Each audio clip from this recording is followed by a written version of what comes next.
hace más de 60 años, de la mano de un grupo de familias que compartían una misma preocupación: cómo ofrecer a sus hijos un entorno de ocio sano y al mismo tiempo formarles en valores, formar el carácter y enseñarles pues, las destrezas fundamentales de la vida.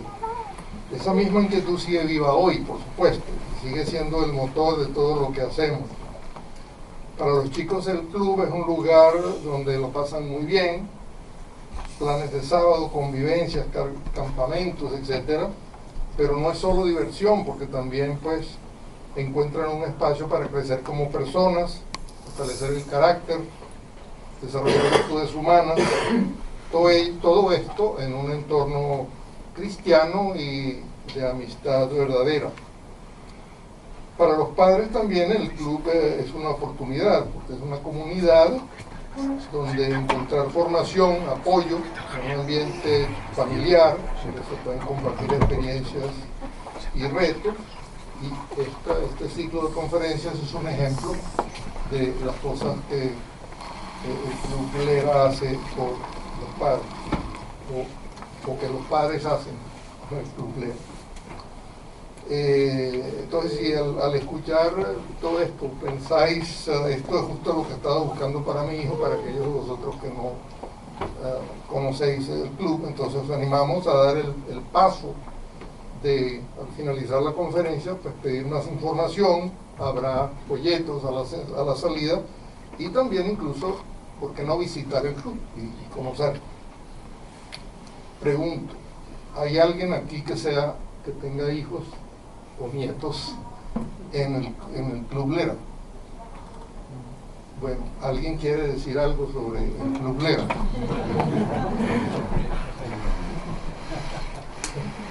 Medicina, epidemiólogo, catedrático de Medicina Preventiva y Salud Pública en la Universidad de Navarra. Es investigador en nutrición y catedrático visitante de nutrición en la Escuela de Salud Pública de Harvard. Ha sido vicedecano de la Facultad de Medicina de la Universidad de Navarra y editor asociado del British Journal of Nutrition. Está considerado como uno de los mayores expertos en el tema de la dieta mediterránea, sobre la que ha realizado diversos estudios relacionados con los efectos que tiene en la salud, conectado pues con el tema de diabetes, obesidad, depresión y hábitos alimentarios, particularmente el consumo excesivo de azúcar. Pertenece al 0,1%, no al 1%, al 0,1%. Es decir, el 1 por 1000 de científicos más citados en el mundo. O sea que nos estamos dando un lujo hoy aquí. Es el 9º científico español más citado en el mundo. Citado, supongo que serán en las publicaciones profesionales especializadas. Tiene múltiples publicaciones, entre las que destacan algunas relacionadas con el tema de hoy, tales como sus libros, ambos fueron publicados por Planeta. Uno se llama Salmones, Hormonas y Pantallas, y el otro 12 soluciones para superar el reto de las pantallas. Sin más, con ustedes.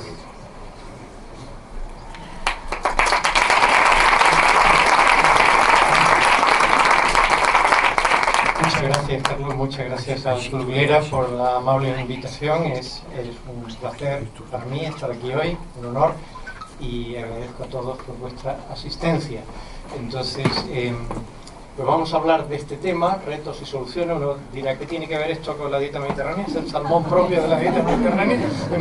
Pues yo me dedico a la medicina preventiva, y dentro de la medicina preventiva pues tratamos de afrontar las mayores epidemias que hay en el mundo. Y hoy vamos a ver que hay una epidemia que se ha desarrollado en muy pocos años.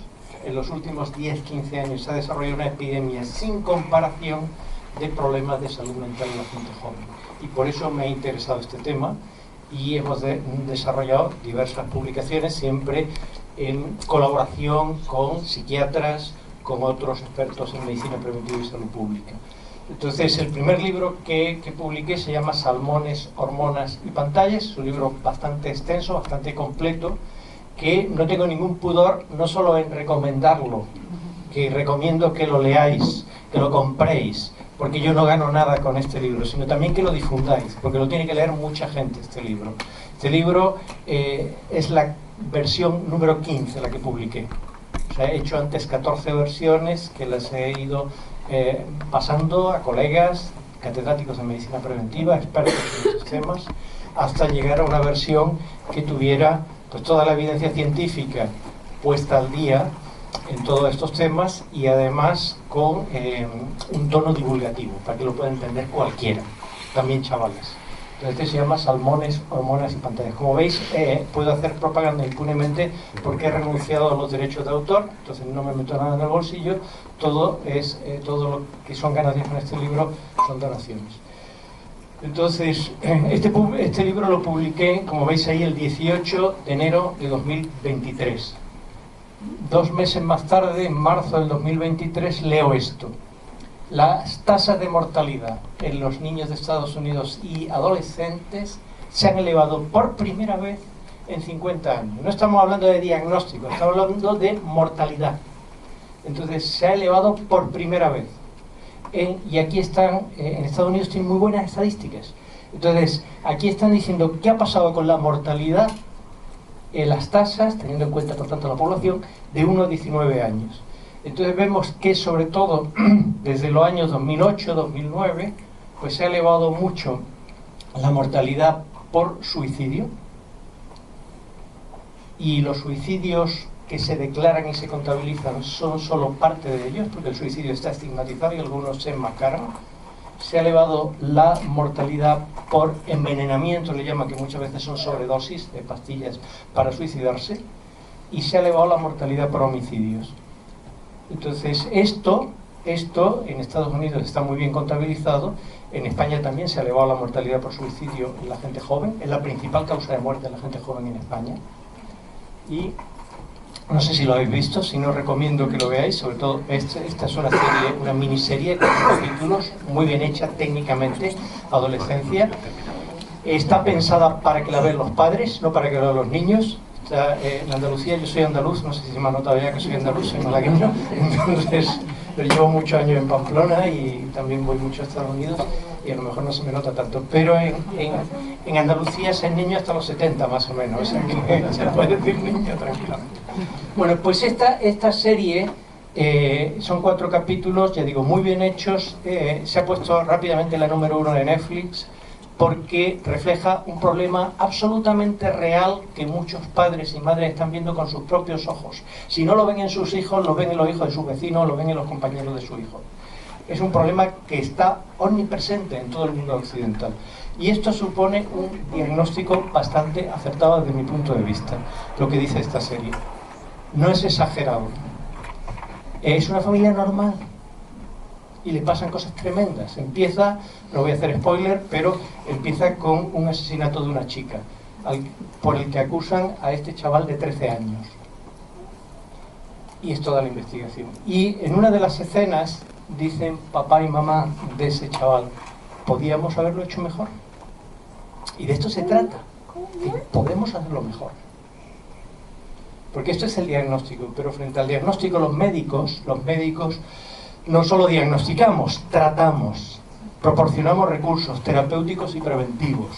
Entonces este libro, que lo he publicado el 15 de enero del 2025, pues es un libro, tanto salmones como 12 soluciones. Este libro para mí son un coste de oportunidad muy fuerte, tengo que decirlo con toda claridad, porque dejo de investigar en los temas que producen grants, que producen publicaciones científicas de alto nivel, etcétera, para sacar tiempo donde lo tengo, porque me parece que hace falta esto, soluciones. Entonces este libro proporciona la terapéutica, proporciona cómo prevenir estos problemas. Y os aseguro que si se aplica lo que dice este libro, si se aplica una tras otra esas 12 soluciones, el problema se arregla. Y no son tan difíciles. Fijaros que Este es un diagnóstico también de lo que está pasando en España. La red más absorbente, la peor de todas, que la han prohibido, por ejemplo, en la India, que la han demandado en varios estados de Estados Unidos, la han demandado redes de enseñanza media en Estados Unidos, es TikTok.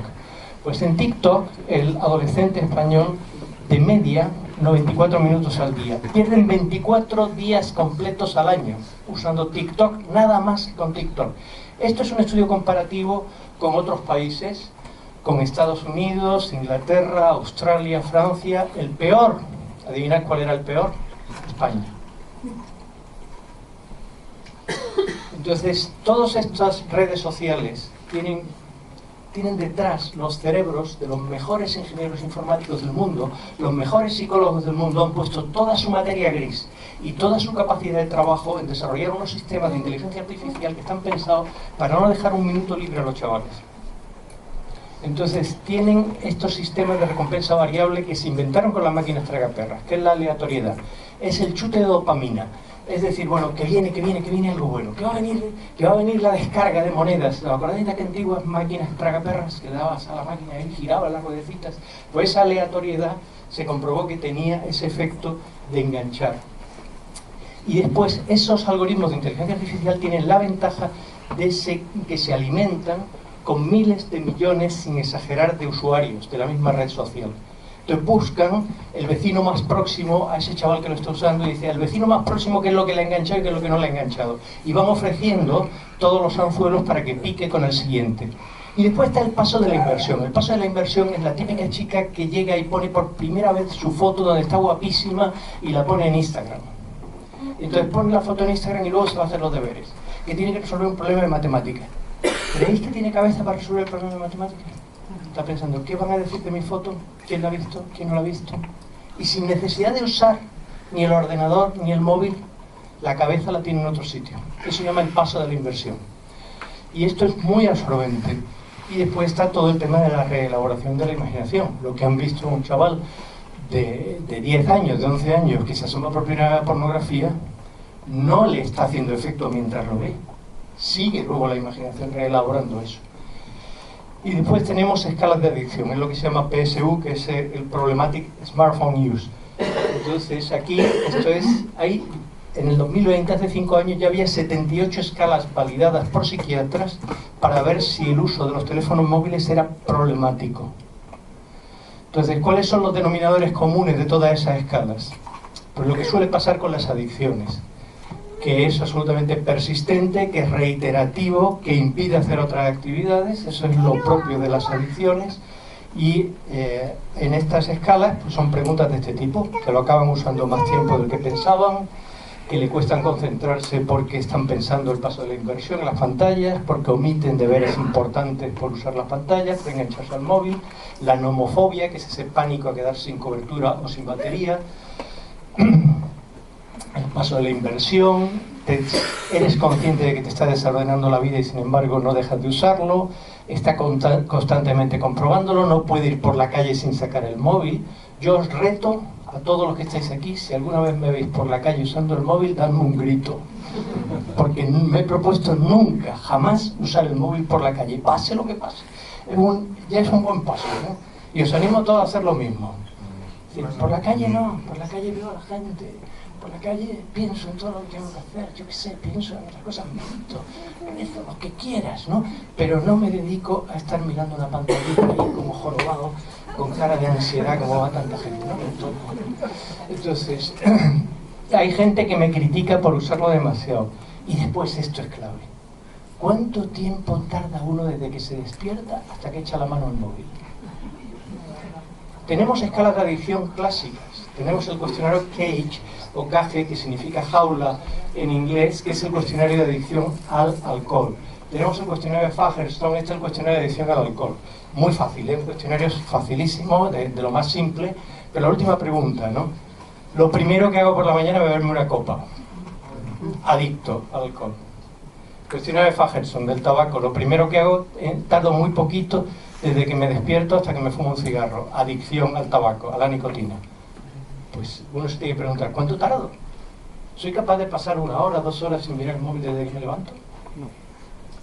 Pues eso te da la idea de si eres adicto o no. Entonces tenemos, y todo esto es lo que sirve para clasificar en los estudios epidemiológicos a alguien como que usa problemáticamente el smartphone. Entonces esto tiene consecuencias demostradas, causales, no son correlaciones estadísticas, son causa a efecto, sobre la salud mental, sobre la sexualidad presente y futura, sobre el acoso escolar y sobre la inteligencia. Entonces todo esto es lo que está provocando la crisis. Empezamos con la salud mental. ¿Qué sabemos de los móviles y la salud mental? Pues empezamos a ver que pasa una cosa curiosísima. Este es un estudio hecho por los CDC de Atlanta, que es la instancia más seria en salud pública en Estados Unidos, donde examinan a una muestra representativa de la población norteamericana y cuando llegan al estrato de edad de los jóvenes, pues encuentran que de los de 18 a 24 años, el 25,5% en los últimos 30 días pues estaban seriamente considerando suicidarse. En la flor de la vida, los universitarios están ahí, esto es una muestra representativa de Estados Unidos. Pero es que luego se hace un estudio gigantesco, este es un estudio gigantesco. Más de 350.000 universitarios valorados en 373 campus de Estados Unidos. Valorados por psiquiatras, viendo si tenían criterios o no diagnósticos de alguna enfermedad psiquiátrica. Más del 60% tenían criterios de diagnosticarle al menos una enfermedad mental. Más del 60%. Cuando digo que hay una crisis de salud mental en los jóvenes sin precedentes y que esto es una epidemia y que el epidemiólogo debe estudiarla, pues no estoy exagerando. Estos son datos publicados en revistas médicas de primera línea. También los CDC de Atlanta hacen un estudio ya no en universitarios, sino en estudiantes de secundaria, 14 a 18 años. En esos estudiantes de secundaria, esto es del 2021, lo han repetido más veces, quizás no es tan exagerado, pero en el 2021 quizás influyó el mayor uso de móvil y de pantalla durante la pandemia. El 24% de las chicas tenían hecho un plan para suicidarse en el último año, 24%. El 12% de los chicos. Y después que hubieran tenido intentos de suicidio, el 13% de las chicas y el 7% de los chicos, de 14 a 18 años. Entonces no estamos hablando de que ahora a los psiquiatras le haya dado por diagnosticar mucho. Es decir, que no es una moda en los criterios diagnósticos. Pero es que esto pasa en España también. Podéis leerlo en el periódico. Se ha triplicado, se ha duplicado en 3 años. Un 27% ha pensado suicidarse el último año y estos son universitarios catalanes. También se ha hecho un estudio en universitarios españoles que lo ha dirigido Jordi Alonso. Por aquí no voy a avasallar de datos. Cuando preguntan por qué, estos dos son dos catedráticos insignes de Estados Unidos que han estudiado este tema muy a fondo. Jonathan Haidt es el que ha publicado el bestseller que se llama La generación ansiosa del año pasado. Y Jan Twenje es catedrática en San Diego, también hizo otro libro muy importante. Es que no pestañean cuando dice, oye, ¿por qué está pasando esto? Los teléfonos móviles, las redes sociales. ¿Por qué hay una epidemia de salud mental sin precedentes? Esta es la causa. Nosotros en epidemiología sabemos que no hay una sola causa, que tiene que juntarse esa causa a otras, ¿vale? Para que se produzca el efecto. Pero desde luego, si quitásemos esta causa, evitaríamos el problema, ¿no? Entonces, fijaros cómo, de que está esa línea vertical negra, que es cuando se ha extendido ya el uso masivo de teléfonos móviles en los niños y adolescentes, se ha disparado la ansiedad, se ha disparado la depresión, pero también se ha disparado el déficit de atención, la anorexia. Y esto es de Jonathan Haidt, lo atribuye pues a otros factores también, que las familias son más pequeñas, que las madres pueden dedicar menos tiempo porque tienen que trabajar, que hay escándalos de abuso sexual, los que además se le ha dado mucho bombo en los medios de comunicación, que no se confía en otros adultos precisamente por eso. Y sobre todo lo que ha pasado es que se han dejado de jugar en la calle, se han dejado de jugar entre ellos, cara a cara, y se ha pasado a una infancia basada en teléfonos móviles. Entonces lo que antes era, pues estos juegos, ¿no? Del pilla-pilla, del escondite, de saltar a la comba en la calle, de policía y ladrones, todos hemos jugado de pequeños estas cosas, ¿verdad? Y estábamos en la calle con 7 años, con 6 años haciendo esto. ¿Ahora qué están? Pues están delante de una pantalla en casa encerrados y los padres están tranquilos pensando que su dieta sí es muy sana y que además pues están aprendiendo coreano, ¿no? Y que está muy tranquilo en su habitación, ¿no? Con la pantallita. Pero claro, muchas veces con multitasking, ¿no? Entonces este ha sido el gran cambio, según ha bajado drásticamente el tiempo que pasan cara a cara con sus amigos, como veis, es decir, ha bajado muchísimo, y toda esta es la evolución, por eso pongo la línea vertical ahí, de cómo se han ido extendiendo las distintas redes sociales, que a medida que se han ido extendiendo las redes sociales, pues se quedan enganchados, porque no puede competir su cerebro con esos algoritmos de inteligencia artificial, no están preparados, es una herramienta potentísima, es una capacidad infinita de distracciones, de engancharse, y no tienen recursos intelectuales para competir con eso, ni recursos de fuerza de voluntad. Entonces vemos ahí una exposición masiva aquí y unos efectos que se ven luego. Esto es lo que dicen estos dos catedráticos de Estados Unidos. Pero esto les han criticado, decir, mira, estos son correlaciones temporales, son estudios de correlación ecológica, series temporales, hay que ir más allá. Entonces vamos a lo que se llaman estudios de cohortes. Los estudios de cohortes que hacemos en epidemiología suponen estudiar a la gente al principio, luego seguirla según su exposición, luego seguirla en el tiempo y ver qué les pasa. Aquí se han juntado 41 estudios de cohortes en el King's College de Londres, con 42.000 niños y jóvenes incluidos. Entonces este uso problemático del móvil, nosotros calculamos una magnitud, los que sois médicos lo sabéis, que es la odds ratio o la odds ratio, como se dice en Andalucía, la odds ratio. Entonces, pues, que es por cuánto se multiplica el riesgo. Pues cuando hay uso problemático del móvil, se multiplica por más de 3 veces el riesgo de depresión, por más de 3 veces el riesgo de ansiedad y por casi 3 veces el riesgo de trastornos del sueño. Porque pasan las noches de claro en claro, se quedan enganchados con el teléfono móvil, no duermen. Y claro, todo esto de no dormir, pues cómo no les va a afectar. O sea, cuando necesitan las 8 horas de sueño y las están perdiendo porque además es la excusa que nunca se puede comprar, esa excusa. Es que necesito el teléfono móvil como despertador. Mira, veo un chino y compré un despertador de 4 euros. Y el teléfono móvil jamás en la habitación.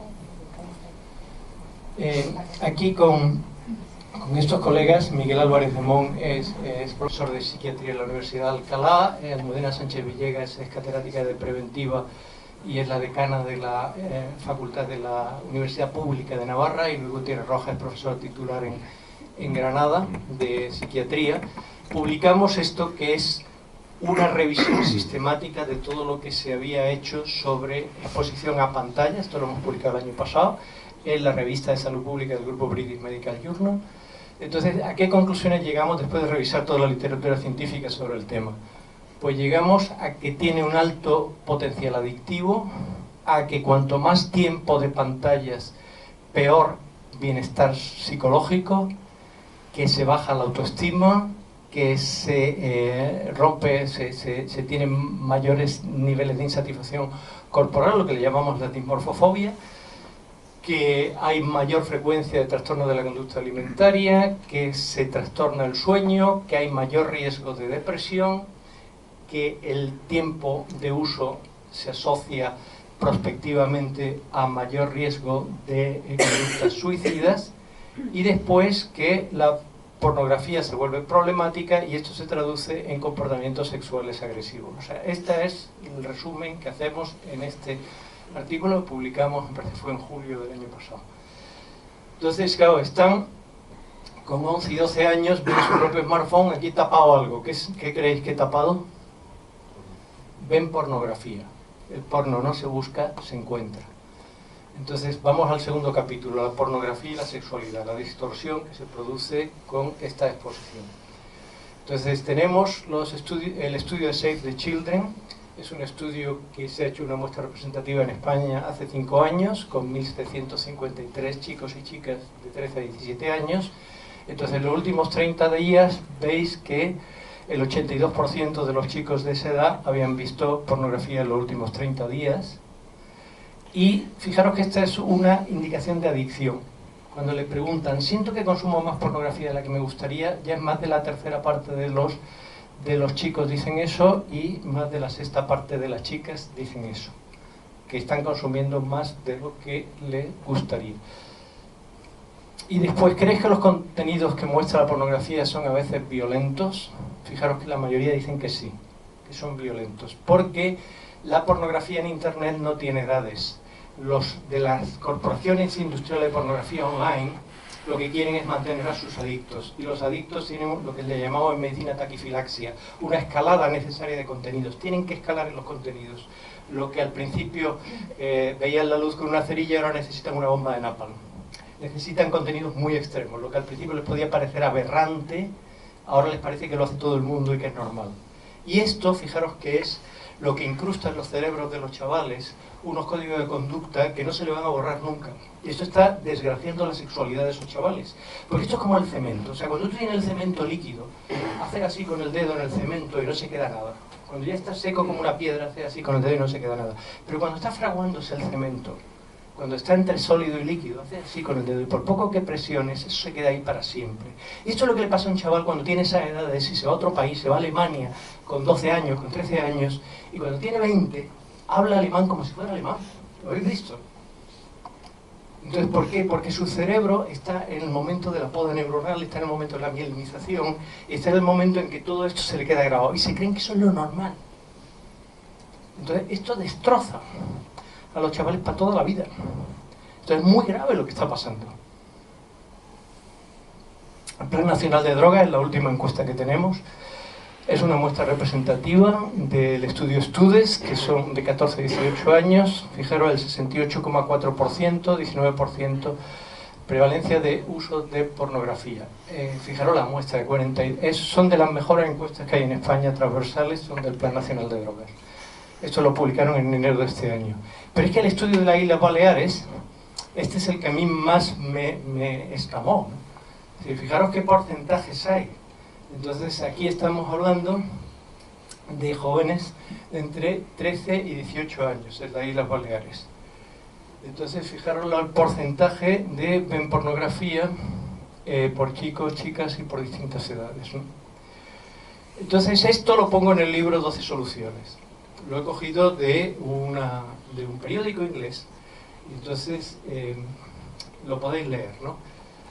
Quizá lo leéis vosotros mejor que yo, pero vale la pena leerlo. Tenía 10 años cuando vi porno por primera vez. Yo nunca pongo los nombres de las páginas web de pornografía, no les quiero hacer propaganda. Le llamo CIPO, Corporación Industrial de Pornografía Online, que me he inventado yo ese nombre, que encontré por casualidad. El sitio web no verificaba la edad, no exigía identificación, ni siquiera me preguntaba si tenía más de 18 años. Muy fácil de encontrar, imposible de evitar. Rito de paso para las personas de mi edad. ¿Dónde estaba mi madre? En la habitación de al lado, asegurándose que comía 9 frutas y verduras, más de helicóptero. Primero hay que aclararse sobre lo que es realmente el porno hoy día. Cuando hablo con adultos tengo la frecuente sensación de que se imaginan que es una chica bombón en lencería, modelo semidesnudo en la playa. Esto no es lo que yo veía con 10 años. Yo veía incestos simulados, zoofilia, violaciones, sexo con mujeres inconscientes, gambán, sadomasoquismo, una violencia física impensable. Entonces esto lo dice esta chica cuando ya es más mayor, pero es rito de paso. Entonces lo que le está pasando a los chavales ahora mismo son las 5A. La pornografía les resulta muy asequible, no tienen que pagar, que esto es lo que los gobiernos tendrían que prohibir, que hubiera pornografía gratis, porque lo que han hecho siempre todos los que venden droga, primero la ponen gratis para que la gente se enganche. Es súper accesible, basta con poner algunas palabras en Google o en Perplexity o en ChatGPT o lo que sea y te encuentran las páginas. Anónima, aceptada, la aceptan entre ellos aceptan esto con toda normalidad. No es nada explícito la serie adolescencia, pero está de fondo el tema y se entiende, está implícito, y es agresiva. Entonces todo eso la hace muy adictiva. Tenemos estudios serios, en revistas serias, esto es del JAMA, se llama Psychiatry, entonces donde se ve cómo la pornografía, el efecto que tiene a nivel cerebral no es solo funcional, sino que es morfológico, estructural. O sea, se pierde materia gris con la adicción a la pornografía. Se pierden neuronas. Es decir, que altera circuitos neuronales, pero físicamente. Entonces, de esto tenemos cada vez más evidencia. ¿Veis que le llamo la CIPO? Esto lo hablo de salmones, ¿no? La CIPO les ha adiestrado para que asuman que las mujeres y las niñas existen solo para su gratificación y placer sexual. Los chicos se vuelven tolerantes al acoso y la violencia, sensibilizan ante la crueldad y son códigos de conducta que se quedan en ese cemento que está cuajando. Y de hecho, esto, después de que escribiera yo esas frases que habéis leído, pues ya lo dice la Fiscalía en España, que esta pornografía, esta exposición masiva de los chavales a pornografía, es la gasolina para las manadas. Eso es lo que está haciendo que cada vez los perpetradores de violencia sexual sean más jóvenes, que lo hagan en manada, que lo graben en el móvil, que lo suban a las redes sociales. Y son violaciones de chicas muy jóvenes. Ciberacoso, tercer problema, ciberacoso. El ciberacoso, este libro también lo recomiendo, de Fernando García Fernández, pues ahora mismo es el ciberbullying. Entonces, esto se está extendiendo, esto está mucho más de fondo en la miniserie Adolescencia. Entonces, se envían contenidos para excluir, cancelar, castigar a un compañero de clase. Y esto antes pues se limitaba a las horas de clase, se limitaba a los 5 días de la semana en que hay clase, de lunes a viernes, ahora es 24/7. Ahora son las 24 horas del día pueden estar acosados y los 7 días de la semana, sin parar. Además, el número de acosadores puede ser infinito. O sea que ahora hay un número ilimitado de acosadores, porque se pueden generar ellos mismos perfiles falsos. No se sabe quién es quien le está acosando, pero es no parar. Lo pueden difundir por todas las redes, es ubicuo, no hay refugio, es anónimo, puede ser anónimo. No hay presencialidad, o sea, es muy distinto acosar a alguien cara a cara, que tiene que ser más fuerte, etcétera, a esa inconsciencia, esa lejanía. Y el material se difunde a mucha velocidad. Y después está lo que está presente ahora mismo, que es lo que le llaman la venganza porno, o la porn revenge, que es que la chica decide romper con el chico, pero antes le había enviado vídeos o fotos suyas eróticas a ese chico con el que estaba saliendo. Y luego, ¿cómo se venga el chico? Pues para que toda la clase lo vea. Y todo, ya sube a las redes sociales, etc. Esto, este es un informe de este año de la Mutua Madrileña, la Guardia Civil, donde dice, bueno, pues esa violencia sexual, 3 de cada 4 niños y adolescentes se han visto expuestos alguna vez a situaciones de este tipo. Esto, lo que te dice también la miniserie Adolescencia, y creo que es real, es que muchos padres están absolutamente en la inopia, están muy despistados, no saben lo que se está cociendo por debajo. Es decir, no se constan de todo lo que se están mandando ellos por Instagram, de todo lo que se están diciendo, de todas las fotos que están compartiendo, etc. Por ejemplo, en una de las conferencias que di en Madrid, coincidí con Mar España, que es la directora de la Agencia Española de Protección de Datos, que ella también era ponente, y puse esto, ¿no? El libro 12 soluciones para superar los retos de las pantallas tiene códigos QR para poder ir a distintos vídeos, para poder ir a distintos recursos que pueden usar los padres. Es un libro pensado para padres y para educadores, el libro 12 soluciones.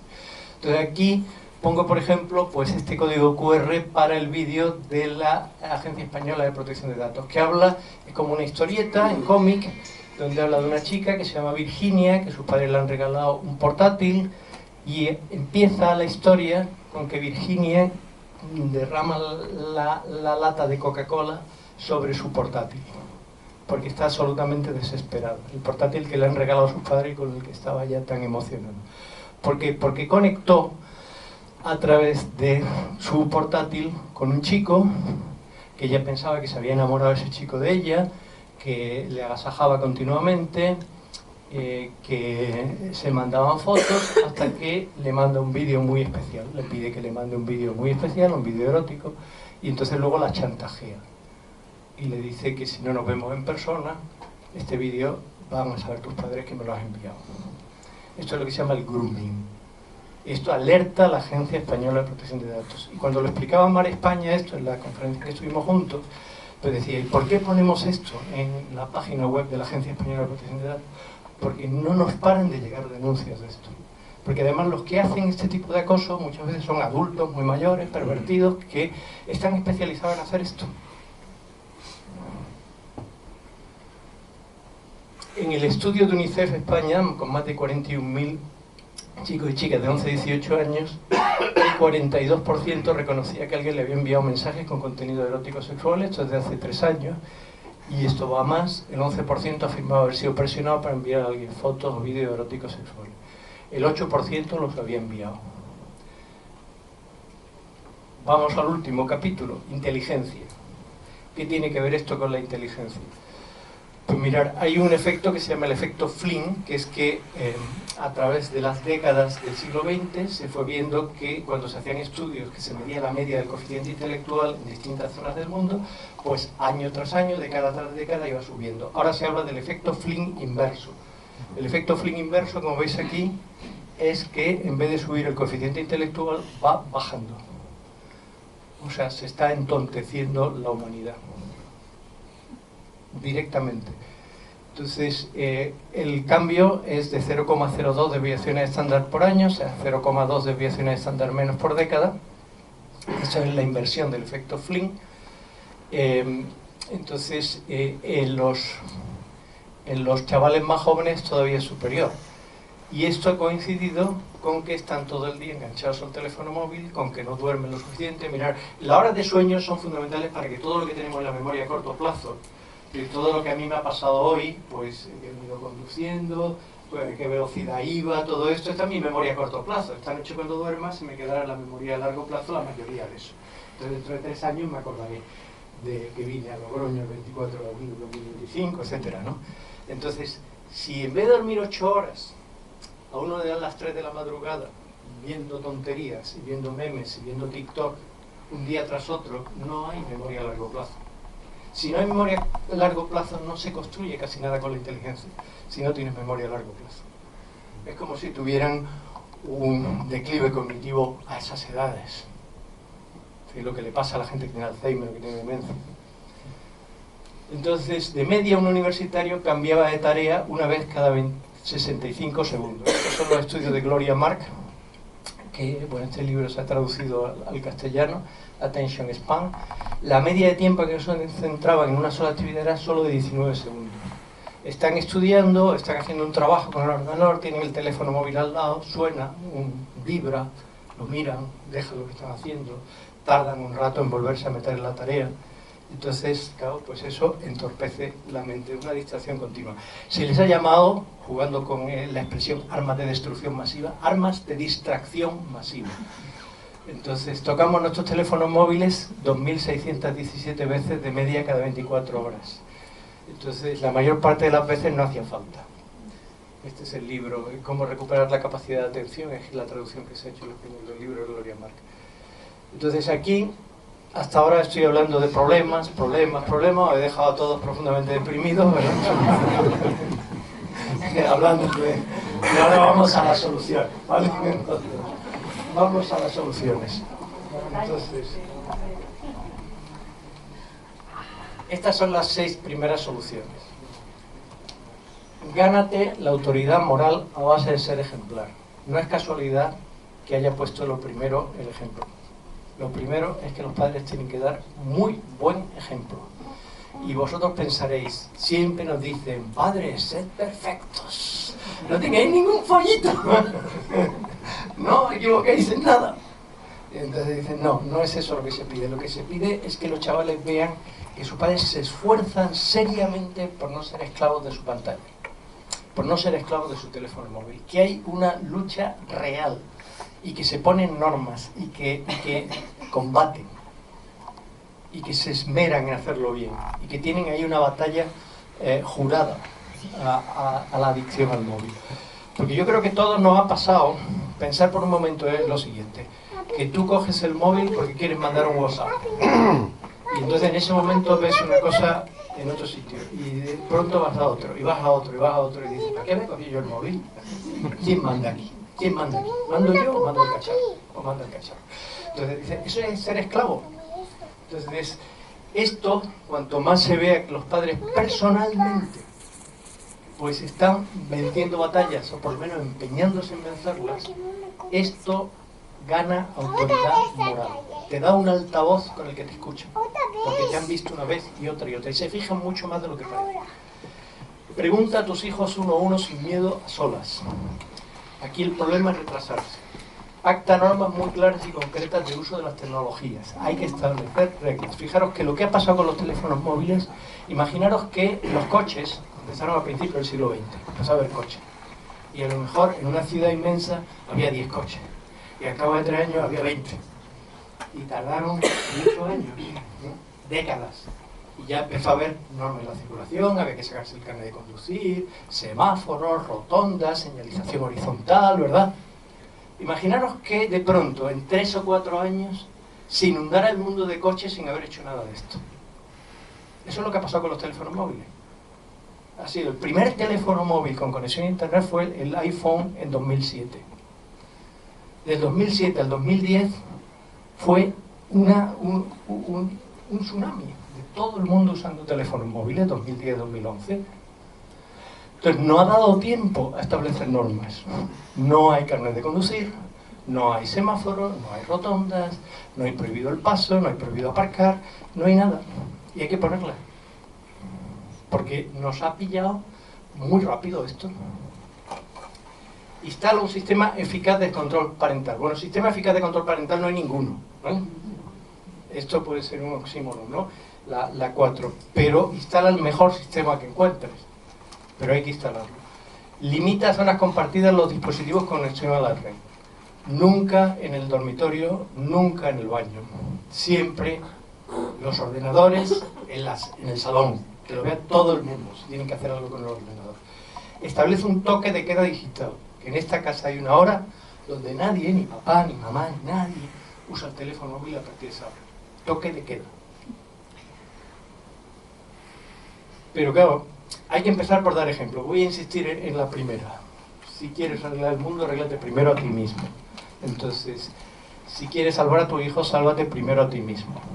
Entonces, yo recuerdo en Sevilla, dando una conferencia parecida a esta, que de pronto me levanta la mano una señora y me dice: yo lo reconozco, soy adicta al móvil, soy la abuela. Soy la abuela. Entonces, primero uno mismo, ¿no? Que hay que empezar por ahí. El mayor error que pueden cometer los padres, que es la segunda solución, ¿no? Retrasar las conversaciones sobre sexualidad y pornografía con los hijos. No les va a causar ningún daño por adelantarlas. Recuerdo en una conferencia en el Colegio de Médicos de Madrid, me pregunta un pediatra: ¿y a qué hora? ¿A qué edad? ¿A qué edad hay que empezar a hablar? 4 años, 5 años. 4 años, 5 años hay que empezar a hablar de estos temas. No más tarde, adaptándolo lógicamente a su mentalidad y a sus circunstancias, pero hay que empezar a hablar de sexualidad y de pornografía con los hijos, porque el estropicio suele ser enorme si se retrasa. Se puede empezar para romper el hielo, por indagar lo que percibe y que opinan los demás. Todo esto está cogido del libro, esto lo tenéis en el libro, es el capítulo más largo. Doy muchos recursos sobre estas conversaciones, cómo se tienen que tener estas conversaciones con los hijos, sobre los temas de sexualidad, el capítulo 2. Es muy extenso, doy abro como muchas ventanas, dependiendo pues de la edad, de lo que perciban, etcétera, ¿no? Por ejemplo, esto lo he tomado de uno de los psiquiatras, psicólogos que más está tratando problemas de pornografía en España. Entonces hay que empezar desde lejos y sin que parezca que lo está juzgando. ¿Para qué crees que la gente ve pornografía? ¿Crees que la gente puede aprender sobre la sexualidad a base de ver pornografía? Las preguntas parecen neutras y son desde lejos, no se refieren a ello. Pues esto puede servir para iniciar una conversación, ¿verdad? Depende mucho de en qué situación esté y qué confianza haya previa. Y luego ya se puede pasar. ¿Para qué la has visto tú cuando te la has encontrado? ¿Te ha dado curiosidad para seguir viendo más? ¿Has vuelto al sitio? Estos son ejemplos, no las voy a decir todas, pero todo esto y más hay en el libro, ¿no? Y se puede seguir, ¿no? ¿Crees que tienes control sobre el consumo? ¿Podrías estar sin ver pornografía durante una semana o un mes?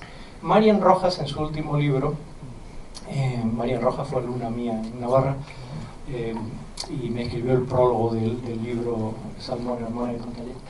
Entonces Marian Rojas dice: yo a los pacientes no les pregunto si ven pornografía o no, yo les pregunto cuánta pornografía ven a la semana.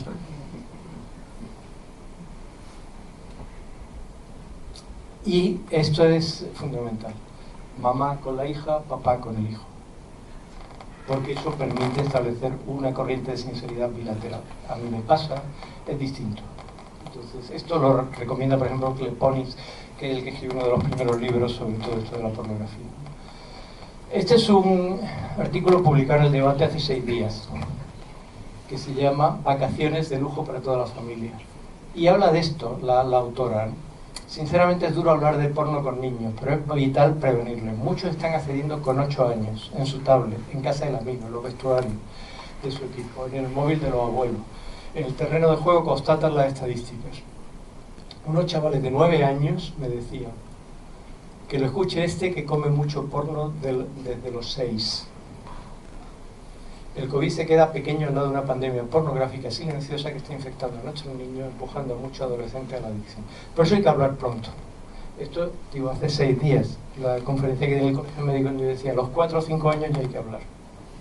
Aquí están hablando de 6 años. En el libro nuestro de Medicina Preventiva y Salud Pública, que alguno de los presentes tendrá que estudiar el año que viene, porque es el libro de texto de sexto de medicina, es el libro del Sevier, que se estudia en muchas facultades de España, pues tenemos un capítulo sobre todo este tema de salud de la mujer y salud reproductiva. Entonces, traemos a colación la definición de salud sexual de la Organización Mundial de la Salud, que es la integración de los elementos somáticos, emocionales, intelectuales y sociales del ser sexual por medios que sean positivamente enriquecedores y que potencien la personalidad, la comunicación y el amor.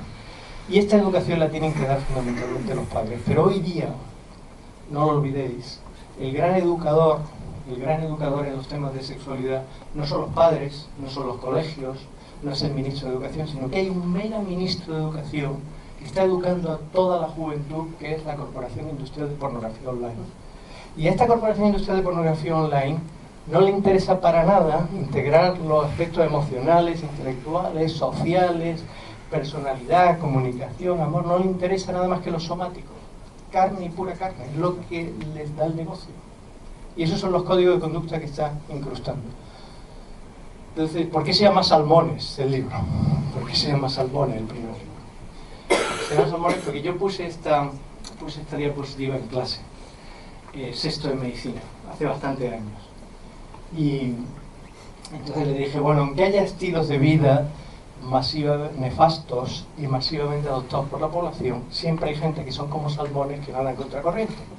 Entonces, aunque la corriente vaya en una dirección, ellos van en dirección contraria.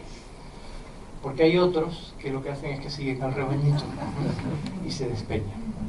Estas 2 diapositivas las puse, no sé, 30 segundos, lo expliqué, porque estaba hablando de promoción de la salud y cómo cambiar los estilos de vida de una población, etc. Pero pasaron los años y alumnos que habían acabado y que ya eran médicos, alguna vez venían a verme y me decían, Miguel Ángel, yo soy un salmón, yo soy un salmón, yo en mi hospital soy un salmón.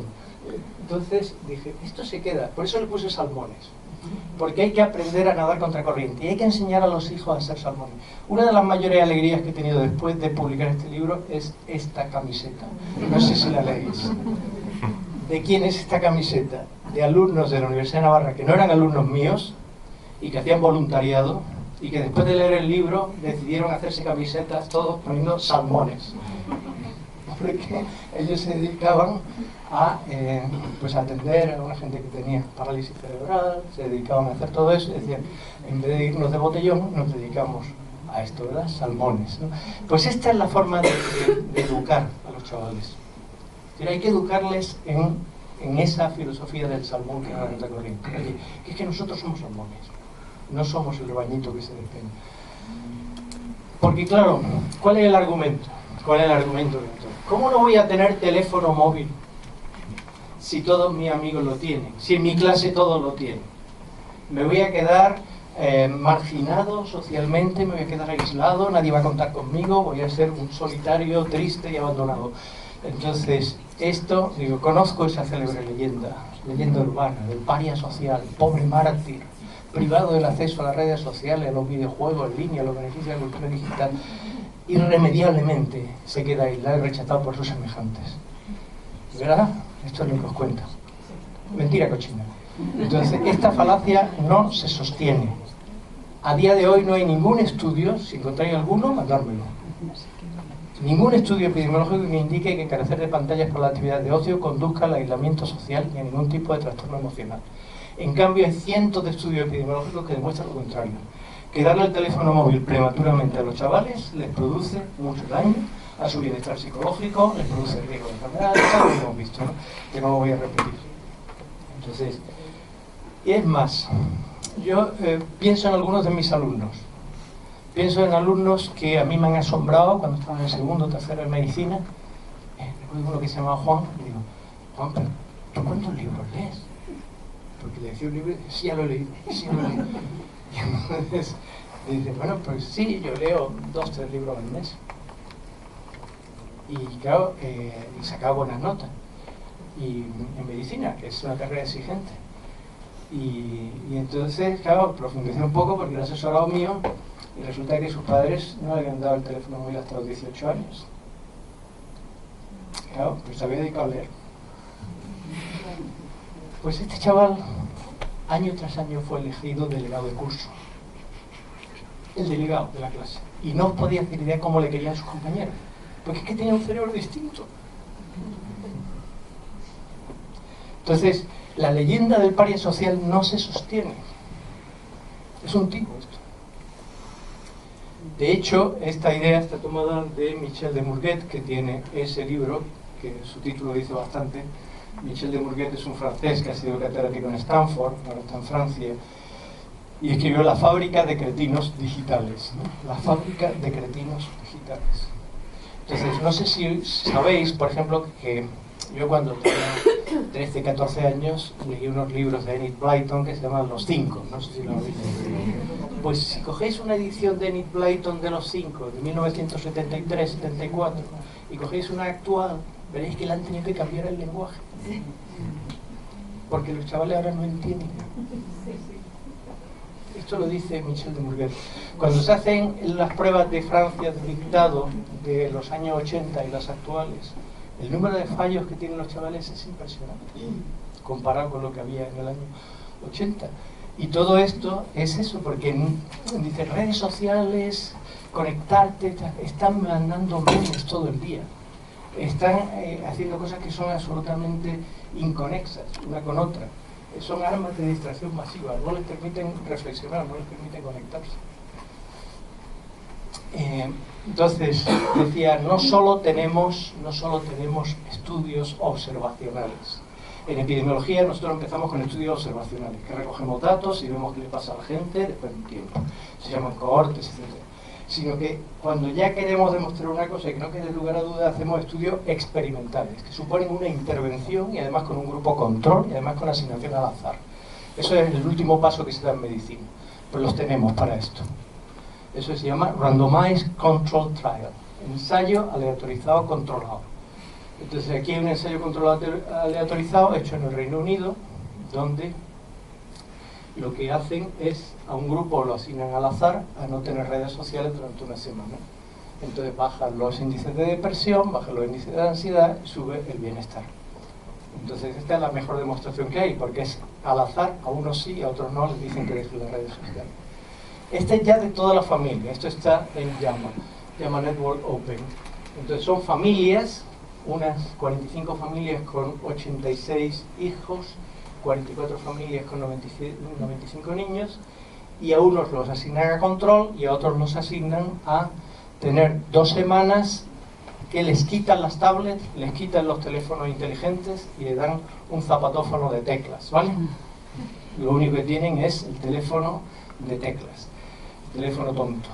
Entonces, conclusión, pues que creéis que van mejor en todos los tests, bueno, pues aquí lo tenéis, ¿no?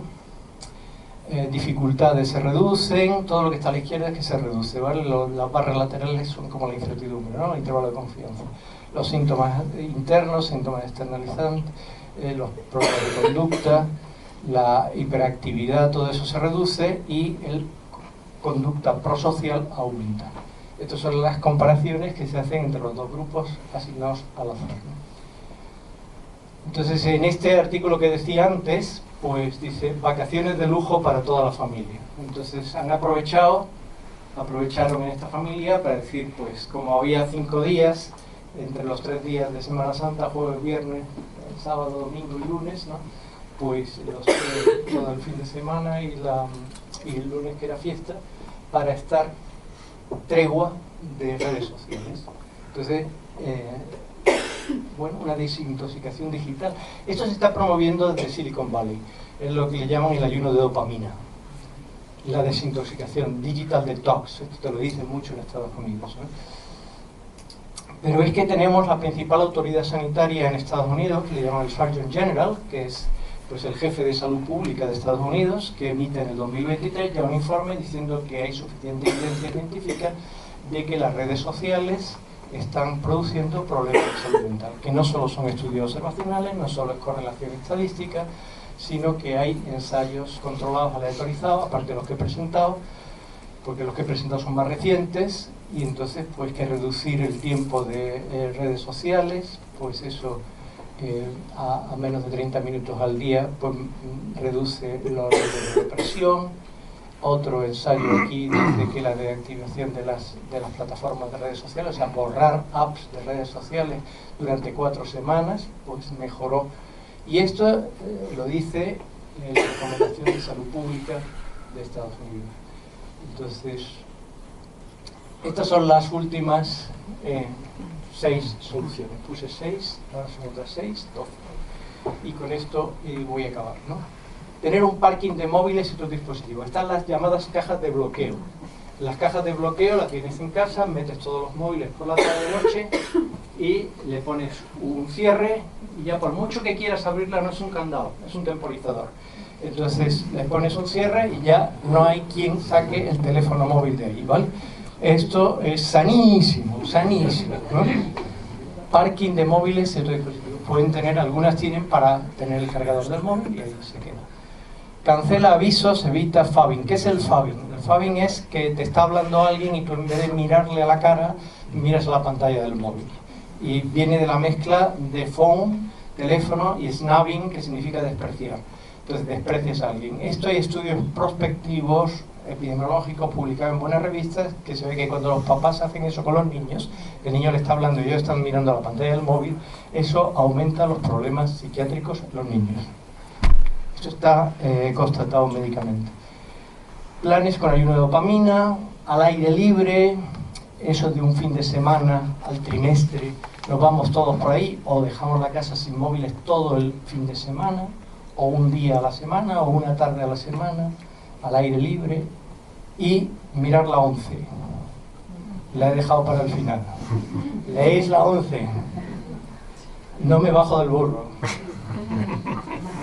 ¿Dejamos votar a la gente antes de los 18 años? ¿Dejamos conducir un coche antes de los 18 años? ¿Damos mayoría de edad antes de los 18 años? ¿Dejamos comprarse una casa a alguien antes de los 18 años?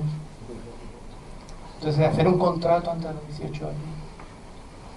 Entonces, ¿por qué dejamos una herramienta tan potente, donde ya digo, han metido toda su inteligencia para enganchar a los chavales, los mejores ingenieros informáticos, los mejores psicólogos del mundo, y se lo damos? Es como si tú dijeras, mira, chaval, tienes 15 años, toma la llave de este Ferrari y métete por esta carretera, el Ferrari último modelo, y te metes por una carretera que está llena de locos, algunos van en dirección contraria por la autopista, ¿vale? Y tú solito ahí a conducir, sin haberte sacado el carnet, sin tener... Esto no lo hace nadie sensato. Pero es que son herramientas potentísimas las que se le están dando, y no están preparados.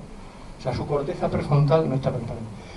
Y después, alianzas con los padres de los amigos de tus hijos. Adolescencia libre de móviles. Un movimiento potentísimo. Empezó con unas madres catalanas que se reunían en un parque, viendo el desastre que le estaba produciendo a su hijo los teléfonos móviles. Son decenas de miles de personas las que están ahora mismo en la asociación esa de adolescencia libre de móviles. Ángela Sánchez Pérez, ¿no? Que hizo la recogida de 80.000 firmas que ha presentado al Congreso de Diputados. El día 6 voy al Congreso de los Diputados a hablar de esto. Me han pedido que vaya a la Comisión de Salud Mental, ¿no? Entonces, pero tienen 80.000 firmas pidiendo que no se permita tener un teléfono móvil antes de los 16 años. Y decía Ángela Sánchez Pérez, que es madre y profesora, decía, es que a todos los que se lo he ido pidiendo me decían que sí, que por supuesto, que antes de los 16 años, esto es una barbaridad. Bueno, pues nada más, contestaré a vuestras preguntas. Muchas gracias.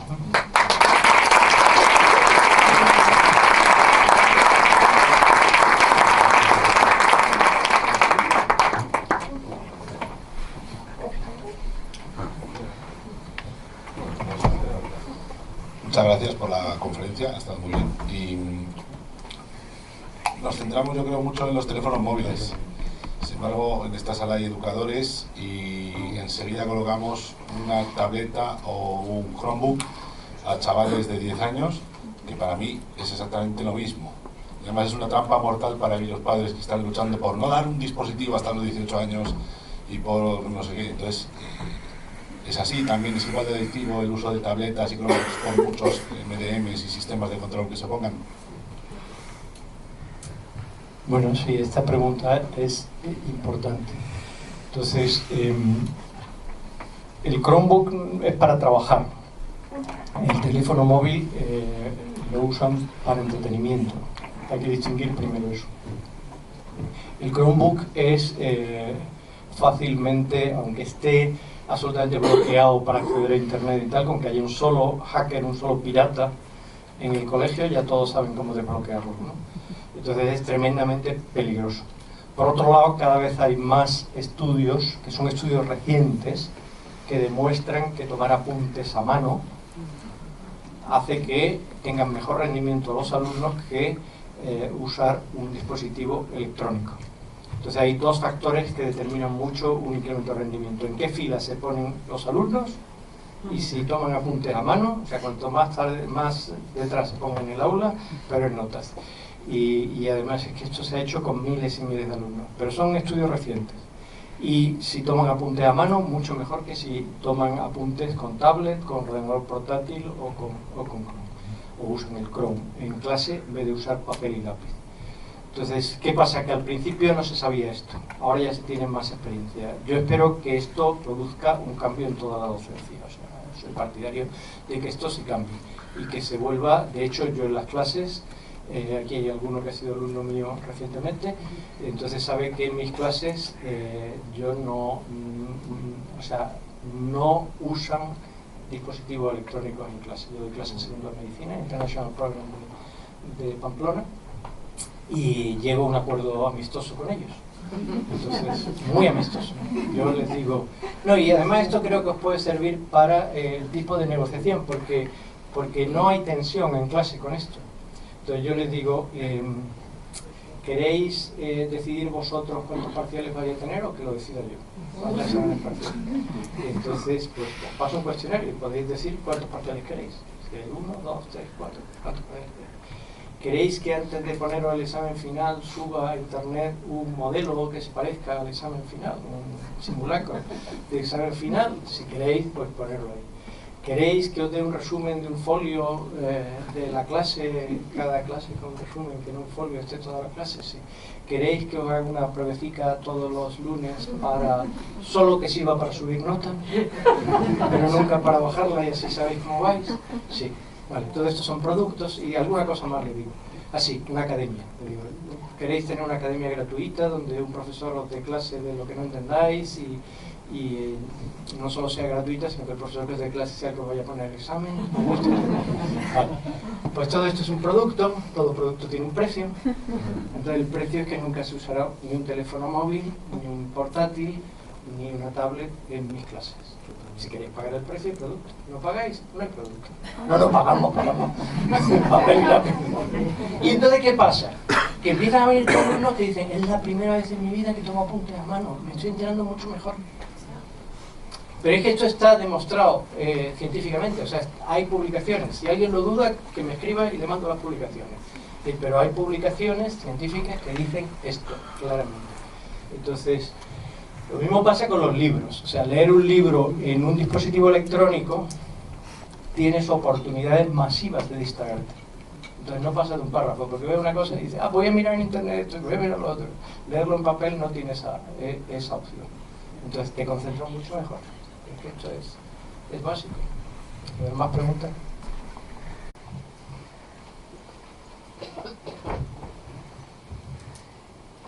Que una duda que igual surge es ¿qué van a hacer los chavales cuando tengan 18 años y les den el teléfono? Porque al final es una tecnología que no van a haber tratado nunca. No es que no esté de acuerdo, o sea, me parece una buena edad, pero creo que una manera de combatir esta locura de vale, tengo 18 años, me dan esta nueva tecnología que sigue siendo muy poderosa, quizás se podría combatir con extraescolares que más tecnológicas, por ejemplo, de creación de videojuegos o de programación, etcétera, que no estén orientados únicamente a nuevas tecnologías, sino a que sean solo una herramienta para potenciar la creatividad o procesos creativos. Muy bien, muy interesante. Pienso que es más fácil usar un teléfono móvil que conducir. Pienso que es más fácil, que los teléfonos móviles cada vez y todas las aplicaciones informáticas cada vez son más fáciles de utilizar. Están pensadas para que sean muy intuitivas y muy fáciles. Es decir, que el aprendizaje del teléfono móvil es mucho más rápido que saberse el código de circulación, que saber conducir un coche, que saber arreglar un coche si tienes una avería, todo ese tipo de cosas que tiene que hacer cuando lo conduce. Entonces no hacemos por eso pues, poner a los chavales a conducir cuando tienen 15 años, 14, 12, no hacemos nunca eso, no le dejamos el coche. Le podemos dar clases de seguridad vial todas las que quieras, por supuesto, ¿no? Pues aquí lo mismo. Se le pueden dar clases de informática muy bien dadas, se le pueden dar clases de creatividad, se le pueden enseñar qué es una CPU, se le puede enseñar todos los sistemas de acceso a internet, etcétera. Se puede usar los ordenadores fijos en un aula en los colegios para que aprendan a hacer una búsqueda por internet, etcétera. O sea, todo eso se puede hacer suficientemente supervisado, como el que va a la autoescuela, ¿vale? Pero otra cosa es decir, toma el móvil y que ahí te las den todas, ¿no? Eso es muy distinto. ¿Había preguntas?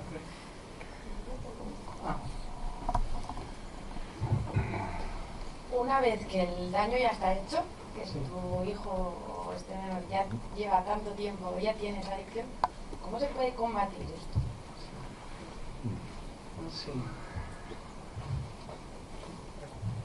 Pues sí, este es el problema más difícil, ¿no? Esta es la pregunta más difícil.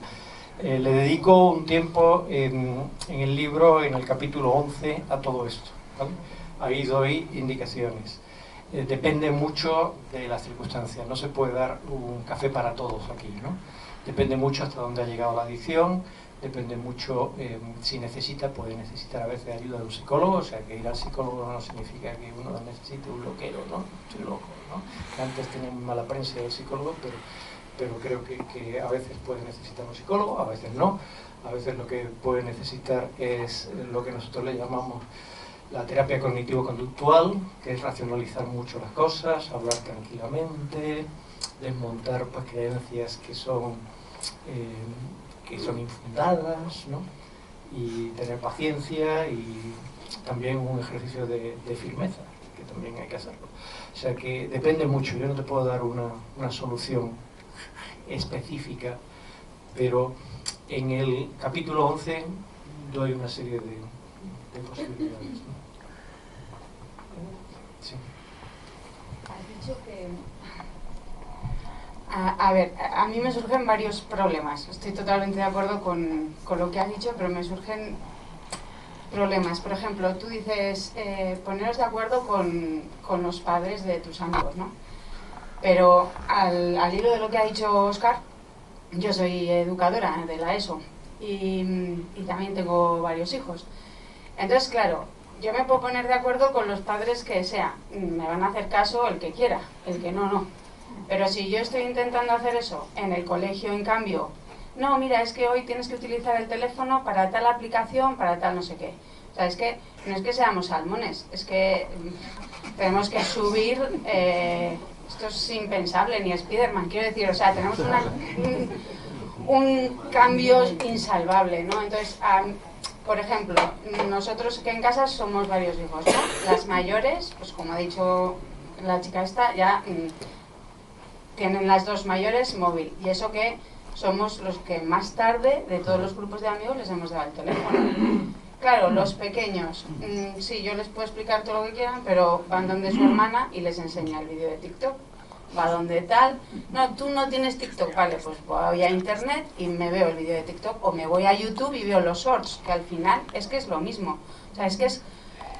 Entonces sí, ¿cómo lo hacemos? Sí, pero es que son demasiadas variables para tener, o sea, para poder, ¿no?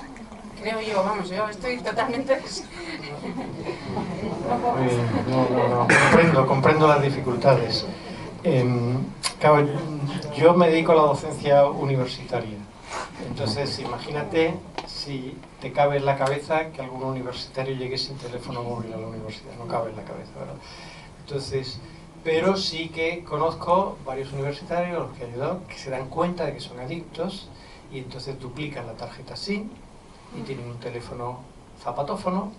He conocido universitarios que se compran la caja de bloqueo y hacen lo del bloqueo porque le está haciendo perder y desde luego no es igual porque el arma más poderosa para todo esto es el teléfono móvil. O sea, no es igual mirarlo en internet que tener el teléfono móvil todo el día. Y desde luego se puede empezar poco a poco. O sea, que de las 12 soluciones hay que ver todas las que se pueden aplicar. Es decir, que un horario, unas zonas comunes, apagar notificaciones, un control parental. O sea, hay muchas opciones que llega un momento que se puede aplicar. Y a veces, pues que depende mucho de hasta dónde ha llegado el problema. Pero si se ve que es un problema grave, precisamente a veces cuando más se estropean las cosas es cuando más se pueden arreglar, porque se da cuenta el chaval de que se ha estropeado mucho las cosas.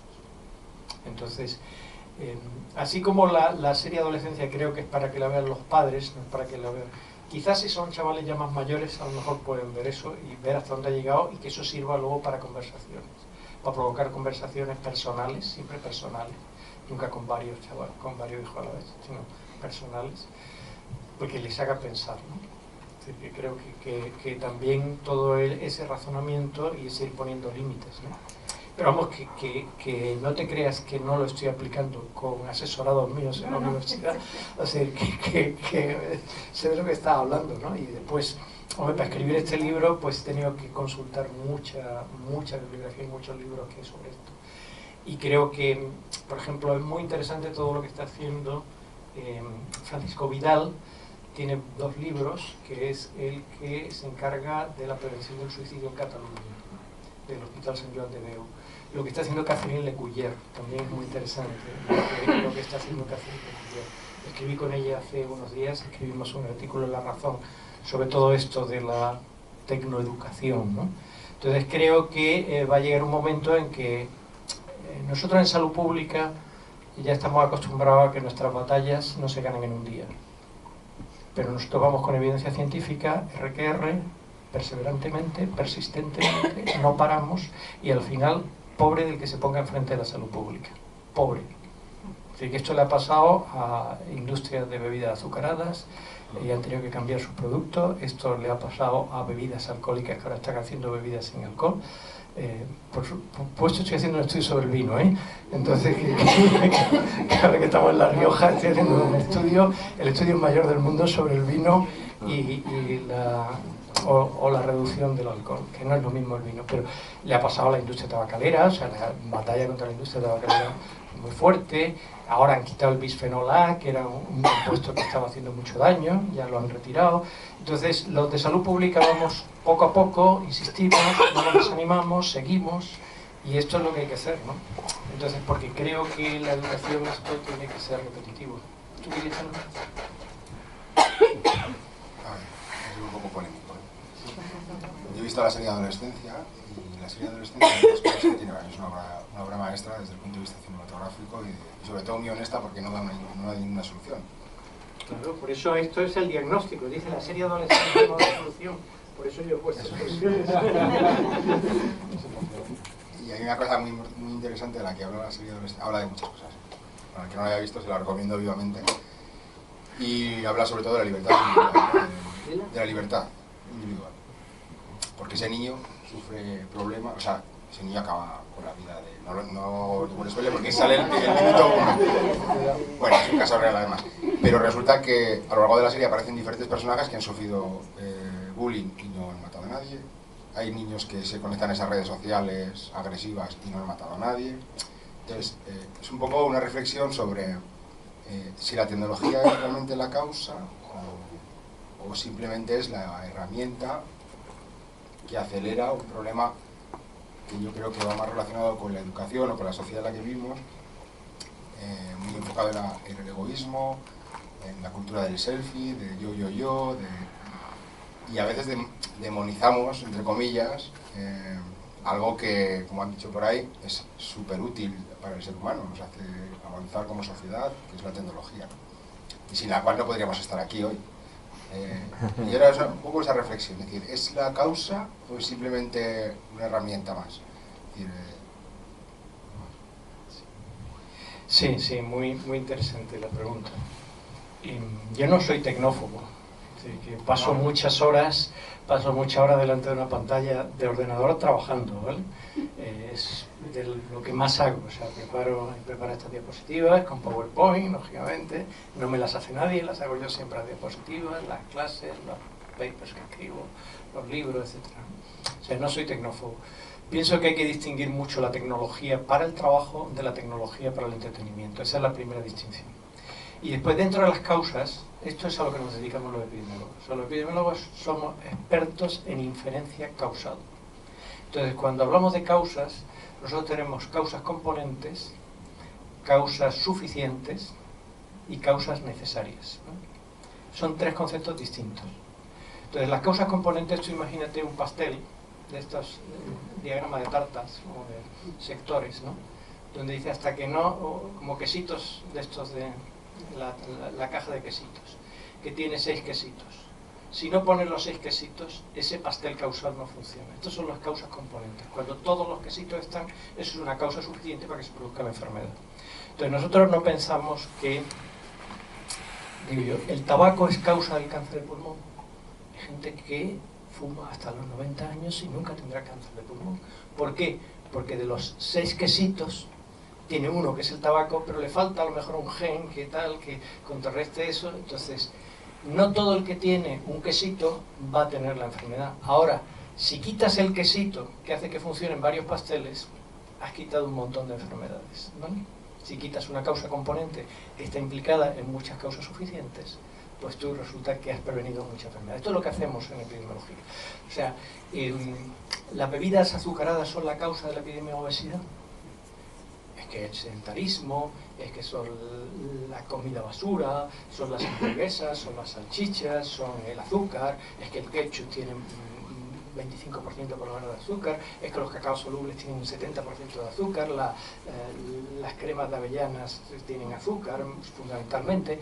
Entonces dice, no son solo las bebidas azucaradas, ¿verdad? Pero si quitas las bebidas azucaradas, si las sustituyes por light, o le dices a la gente que beba agua en vez de beber bebidas azucaradas de pequeñitos, pues va a bajar mucho la obesidad en una población. No sabemos quién, porque es que hay, además, en esos quesitos hay algunos que no tenemos ni idea de cuáles son. Pero se tienen que combinar todos para que se produzca la enfermedad. Esto es básico en epidemiología. Esto se llama el modelo determinista modificado de Kenneth Rothman, que fue mi profesor en Boston, y del que aprendí epidemiología. Entonces, siempre te dice, es un mecanismo causal compuesto. Es muy raro, dices, ¿tú tienes el Mycobacterium tuberculosis y vas a tener tuberculosis? No, hay muchísimos más portadores de Mycobacterium tuberculosis que tuberculosos. Porque tienen que coincidir un montón de factores para que alguien pille el bicho, pille la enfermedad. Tienes el bicho, pero no tienes la enfermedad. Entonces, esto es importante en salud pública. Entonces dices, bueno, resulta que a lo mejor había muchos factores predisponentes ya, y llegó el último quesito, que era la tecnología del entretenimiento, de las redes sociales. Y fundamentalmente son las redes sociales, y fundamentalmente son los grupos de WhatsApp de una clase de adolescentes y el bullying que se hace ahí, lo que se comparte, el bombardeo continuo que no les dejan y que tienen que seguir el ritmo y que a ellos les gustaría. El otro día oía a Jonathan Haidt que decía, mira, yo hago en la clase de la universidad de él está en NYU, en New York University, entonces hago la siguiente prueba. Le digo a la gente, ¿quién ha visto algo de Netflix? Y todos me levantan la mano. ¿Quién le gustaría que Netflix no existiera? Nadie levanta la mano. ¿Quién de vosotros ha visto algo de TikTok? La mayoría levantan la mano. ¿Quién le gustaría que TikTok no existiera? La mayoría levantan la mano. Entonces, porque se dan cuenta de que les está controlando, porque hay una adicción. Entonces, el problema es el contenido adictivo intencionalmente diseñado de las redes sociales, porque esto es que tenemos evidencia como con el tabaco. O sea, que cuando Los de salud pública estábamos hablando de que el tabaco producía cáncer. Los de las grandes tabacaleras decían que no, hombre, no. Incluso le pagaron a algún estadístico para que dijera, es que cuando la gente tiene cáncer incipiente, eso le produce una molestia en los bronquios y en la garganta y tal, y eso les hace fumar. O sea, es el cáncer incipiente lo que provoca el tabaco y no viceversa. Y estaban pagados por la tabacalera. Y luego pasaron los años y se demostró que la industria tabacalera tenía informes internos desde los años 50, 60, donde sabían perfectamente que el tabaco producía cáncer. Lo tenían encerrado. Eso mismo pasó con Facebook. O sea, los Facebook Files, si lo buscáis en el Wall Street Journal, tienen todos los estudios que ellos habían hecho internos con Instagram, donde ellos sabían que Instagram producía ideación suicida, producía depresión, producía trastornos de la conducta alimentaria, sobre todo a las chicas. Y lo tenían escondido, hasta que Frances Haugen saltó, que era una trabajadora de Facebook, fue la que tiró de la manta y destapó todo el pastel. Y entonces esto fue al Congreso de Estados Unidos, y están ahí, están todos los Facebook Files, o sea, que ellos lo sabían. Entonces, claro, estamos hablando de algo perverso, ellos sabían, tenían hechos sus estudios. Entonces, cuando hacemos estudios experimentales de este tipo en epidemiología, tenemos evidencia causal. No es una correlación estadística, ni es que sean otras cosas. Tenemos evidencia causal. Tenemos que acabar, ¿no? Muy bien. Pues nada. Os invito a tomar un poco de vino.